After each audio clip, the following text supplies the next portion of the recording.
விஜய் அவர்களோட முற்றிலுமா பிஎஸ்எஸ் ஒழிச்சு கட்டிட்டாரு. இன்னொரு 2 வருஷத்துல பாத்தீங்கன்னா ஒவ்வொரு ப்ரோலாம் அறிவாலயத்தை வெள்ளையடிச்சு புதுசா வெள்ளையெல்லாம் அடிச்சு பார்ட்டிஷன்லாம் போட்டு வாடகை கொடுத்துட்டு அங்க வேற எந்த கட்சிக்காரங்க வந்து கட்சி நிறுத்த போறது. அந்த முரசொலி ட்ரஸ்ட்டை கைப்பற்றுறதுக்கு அதெல்லாம் எல்லா சொத்தும் இருக்கு.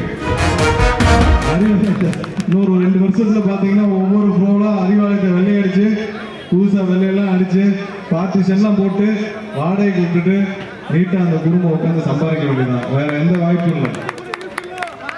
ஏன்னா அங்க வேற எந்த கட்சிக்காரங்க வந்து கட்சி நிறுத்த போறது.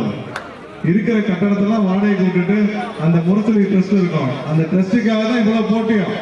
அந்த முரசொலி ட்ரஸ்ட்டை கைப்பற்றுறதுக்கு அதெல்லாம் எல்லா சொத்தும் இருக்கு. அந்த முரசொலி ட்ரஸ்ட்டை யாரு கைப்பற்றுறது, எந்த குடும்பம் கைப்பற்றுறதுன்னு அந்த குடும்பத்தை கைப்பற்றிட்டு இருக்கிற வாடகையெல்லாம் வாங்கிட்டு சந்தோஷமா இருக்கிறது தான் அவன் வேலையை. இன்னும் 2 வருஷத்துல அப்படிதான் இருக்கும். அறிவாலயத்துல வெள்ளை கடிச்சு வாடகை கொடுத்துட்டு வேற வேலையை பார்க்க போயிடுவாங்க. நம்மளுடைய முதல்வர் உங்களுடைய அண்ணன் விஜய் அவர்கள் வந்து முற்றிலுமா பிஎஸ்எஸ்ஐ ஒழிச்சு கட்டிட்டாரு. இது இனிமேல் மக்களுக்கு தேவையான அரசு, மக்கள் அரசு, உங்களுடைய அரசு உங்களுக்கான வேலையை செய்யும். ஒவ்வொரு வருஷமும் உங்களுக்கு என்ன தேவை எல்லாம் கிடைக்கும். சோழவந்தான் தொகுதி சிறப்பாக எல்லா மக்களுக்கு கிடைக்கப்பட்டு இருக்க வேண்டும். அதற்காக என்ன செய்ய வேண்டுமோ உங்க எம்எல்ஏ வந்து தினமும் அதான் பண்ணிட்டு இருக்காரு.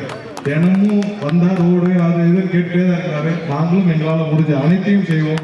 கண்டிப்பாக இந்த 5 வருஷத்துல மிகப்பெரிய ஒரு மாற்றத்தை கொண்டு வரும் அளவிற்கு தேவையானதை செய்வோம். இந்த கூட்டத்திற்கு வருகை கொடுத்தவங்க அனைவருக்கும் என்னுடைய நன்றியை தெரிவித்துக் கொண்டு மீண்டும் அடிக்கடி வருவோம். அடிக்கடி நிறைய கட்டடம் எல்லா திட்டங்களும் கொண்டு வருவார். திறப்போலாக வருவோம். வந்து நல்லபடியாக முடிச்சு கொடுப்போம். அனைவருக்கும்